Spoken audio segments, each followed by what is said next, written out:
nom du Père et du Fils et du Saint-Esprit. Amen. Viens, Esprit de sainteté, viens, Esprit de lumière, viens, Esprit de feu, viens nous embraser. Évangile de Jésus-Christ selon saint Jean. En ce temps-là, Jésus disait à ses disciples, « Quand viendra le défenseur que je vous enverrai d'auprès du Père, lui, l'Esprit de vérité qui procède du Père, il rendra témoignage en ma faveur. Et vous aussi, vous allez rendre témoignage, car vous êtes avec moi depuis le commencement. Je vous parle ainsi pour que vous ne soyez pas scandalisés. On vous exclura des assemblées. Bien plus, l'heure vient où tous ceux qui vous tueront s'imagineront qu'ils rendent un culte à Dieu.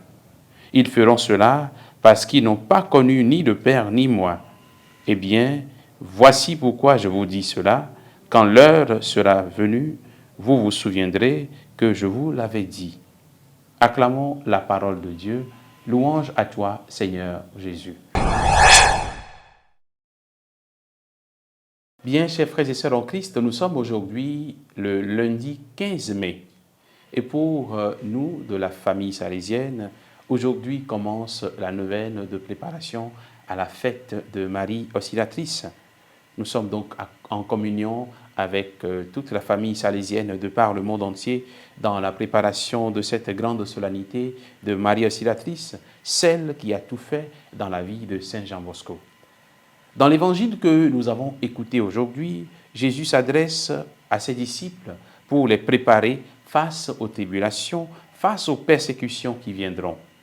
En effet, dès le début de l'Église primitive, les chrétiens ont été rejetés, d'abord dans les synagogues, puis dans le monde païen de l'Empire romain. Nous allons voir comment les chrétiens vont souffrir. Ils seront persécutés, ils seront tués, ils seront traqués partout, et ils seront obligés de fuir de ville en ville. La voie nouvelle que Jésus nous donne, c'est que les disciples de Jésus ne sont pas seuls dans ces moments d'épreuve, dans ces moments de difficulté, dans cette tribulation. Jésus ne nous abandonne pas dans ces moments de persécution. L'Esprit Saint qu'il a promis, l'Esprit Saint qu'il a donné est présent pour nous défendre comme un avocat défend une personne. L'Esprit vient donc nous défendre dans les moments de grande épreuve. Pendant que notre adversaire et ses suppôts nous accusent, l'Esprit Saint prend notre défense et nous console en même temps. Aujourd'hui encore, de nombreux chrétiens continuent de subir des humiliations à cause de Jésus. Ils sont exclus de leur famille, ils sont rejetés de leurs parents, frères et sœurs, ou bien ils sont la cible de beaucoup de moqueries. Jésus nous promet l'Esprit pour tenir bon.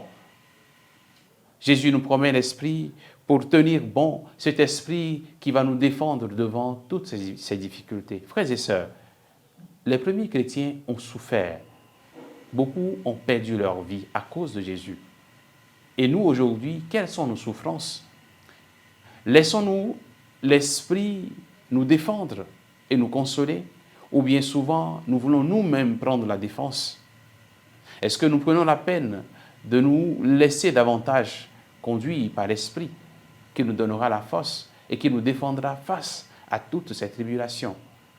Que le Seigneur nous aide et que son Esprit nous fortifie afin que nous puissions toujours nous disposer à recevoir cet esprit de force, cet esprit défenseur, cet esprit consolateur. Qu'il nous bénisse et qu'il nous donne cette force dans les temps d'épreuve et de difficultés. Amen. Au nom du Père et du Fils et du Saint-Esprit. Amen.